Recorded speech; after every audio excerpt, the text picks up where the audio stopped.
नमस्कार, मैं अभिषेक और आप देख रहे हैं नोहर तेज। नोहर में किसानों का गुस्सा अब सड़कों पर फूट पड़ा है। फसल बीमा क्लेम, क्रॉप कटिंग में बदलाव और सिंचाई पानी की मांग को लेकर अखिल भारतीय किसान सभा का अनिश्चितकालीन महापड़ाव आज तीसरे दिन भी जारी रहा। जी हां, किसानों और प्रशासन के बीच अब तक 4 दौर की वार्ता हो चुकी है, लेकिन कोई हल नहीं निकला। प्रशासन से लगातार मिल रहे कोरे आश्वासनों से नाराज किसानों ने आज दोपहर उपखंड कार्यालय में घुसने की कोशिश की। प्रदर्शनकारी 2 लेयर की बैरिकेडिंग तोड़ते हुए आगे बढ़े और पुलिस से झड़प हो गई। आपको बता दें कि इस झड़प में 2 किसान घायल हो गए हैं। किसानों ने उपखंड कार्यालय के बाहर मुख्य गेट पर धरना दे दिया और चेतावनी दी कि अगर उनकी मांगें पूरी नहीं हुई तो वे कार्यालय के अंदर घुस जाएंगे। अखिल भारतीय किसान सभा के जिला सचिव मंगेश चौधरी ने प्रशासन पर हठधर्मिता का आरोप लगाते हुए कहा कि सैटेलाइट से क्रॉप कटिंग कराने के कारण किसानों को नाम मात्र का क्लेम मिल रहा है। बीमा कंपनियां, सरकार और अधिकारियों की शह पर किसानों को लूट रही हैं। वहीं पूर्व विधायक बलवान पूनिया ने भाजपा सरकार पर निशाना साधते हुए कहा कि जब जब भाजपा की सरकार बनी है तब तब किसानों को लाठियां और गोलियां झेलनी पड़ी हैं। सरकार किसानों को बर्बाद करने पर तुली है। आज होली के दिन हजारों किसान और उपखंड कार्यालय के आगे इकट्ठे होकर के मांग कर रहे हैं कि जिले के अंदर सैटेलाइट को तोड़ करके राजस्व से क्रॉप कटिंग की जाए। या त्योहार के दिन हजारों लोगों का बैठे रहना और प्रशासन के साथ टकराना, ये जिले के कलेक्टर की हठधर्मिता है। जिला कलेक्टर कंपनियों के लिए काम कर रहे हैं, कंपनियों के दलाल के रूप में लगे हुए लगातार। और आज जिले के तमाम बड़े अधिकारी दफ्तरों में बैठ करके होली का त्योहार मना रहे हैं, मैसेज भेज रहे हैं, खुशियां मनाई जा रही है, सरकारी कार्यक्रम घोषित किए जा रहे हैं। दूसरी तरफ किसानों पर लाठियां बरसाई जा रही है। यहाँ अभी थोड़ी देर पहले जो घटनाक्रम हुआ उसके अंदर किसानों की चोटें आई है। और ये हालात नहीं तो निश्चित रूप से किसानों के पास लाठी खाने के अलावा दूसरा कोई रास्ता बचा नहीं। आज चाहे रात को 2 बज जाए, 1 बज जाए, जितने लोग आए, हजारों लोग, कोई भी घर नहीं लौटेगा।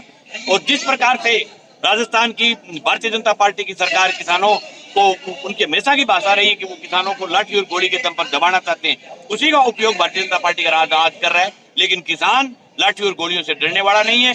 और कलेक्टर जो है वो कंपनियों के दलाल के रूप में काम कर रहे हैं और कंपनियों के साथ साठगांठ है उनकी साठगांठ के कारण सैटेलाइट राजस्थान में सबसे पहले हनुमानगढ़ में लागू किया गया था 2023-24 में। और अब की बार उनके आदेश को लागू रखने के लिए कलेक्टर के द्वारा कहकर के पूरे राजस्थान के 2-3 जिलों में लागू करवाया गया, लेकिन उससे पहले हनुमानगढ़ में 2023-24 में लागू कर दिया गया था।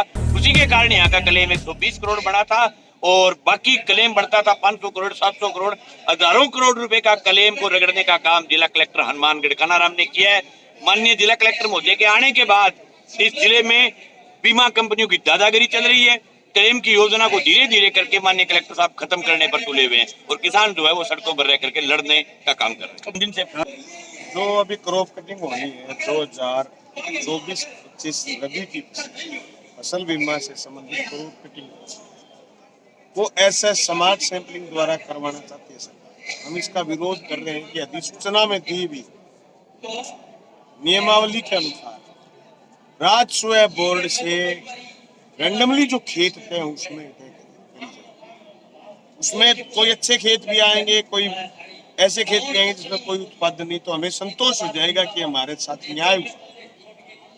सैटेलाइट से जो खेत इन्होंने तय करे हैं, जैसे सरसों की चल रही है, तो ये सारे वो अच्छे अच्छे खेत तय करें जहाँ फसल है। इसका मतलब हमारे को बीमा देना नहीं चाहते। भारतीय जनता पार्टी की सरकार से हमने बार बार 31 दिसंबर से लगातार हम मांग कर रहे हैं कि हनुमानगढ़ जिले में 2023-24 रबी और 2024 खरीफ में जो आपने स्मार्ट सैंपलिंग से सैटेलाइट से खेत तय करें, उसकी बजाय 2024-25 रबी में आप सैटेलाइट की बजाय राजस्व बोर्ड से खेत तय करवाइए। ये और इसके अलावा बकाया पड़े बीमा क्लेम, ये मांग है मुख्य रूप से, जिसमें कलेक्टर बिल्कुल चेंज कर सकता है कि राजस्व बोर्ड को खेत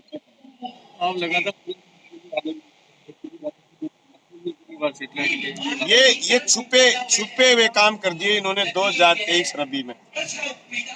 2023-24 रबी विधानसभा चुनाव के जस्ट बाद जो अब क्रॉप कटिंग चल रही है, यूं 1 साल बैक जाएंगे आप तो हनुमानगढ़ जिले में पहले करिए इन्होंने। अब तो सारे किसानों के प्रदर्शन को देखते हुए प्रशासन ने भारी पुलिस बल तैनात किया है। अनेक थानों के थाना प्रभारियों के साथ साथ पुलिस लाइन से भी अतिरिक्त जाप्ता बुलाया गया है। प्रदर्शनकारी किसानों ने साफ कह दिया है कि अब यह संघर्ष अंजाम तक पहुंचकर ही रहेगा। हमने पहले भी लड़ाई लड़ी है और अगर प्रशासन ने मांगे नहीं मानी तो इस बार संघर्ष और तेज होगा, यह कहना है प्रदर्शनकारियों का। अब सबसे बड़ा सवाल, क्या प्रशासन किसानों की मांगे मानेगा या टकराव और बढ़ेगा? हम इस आंदोलन पर लगातार नजर बनाए हुए हैं और आपको हर अपडेट सबसे पहले देंगे। बने रहिए हमारे साथ, देखते रहिए नौहर तेज।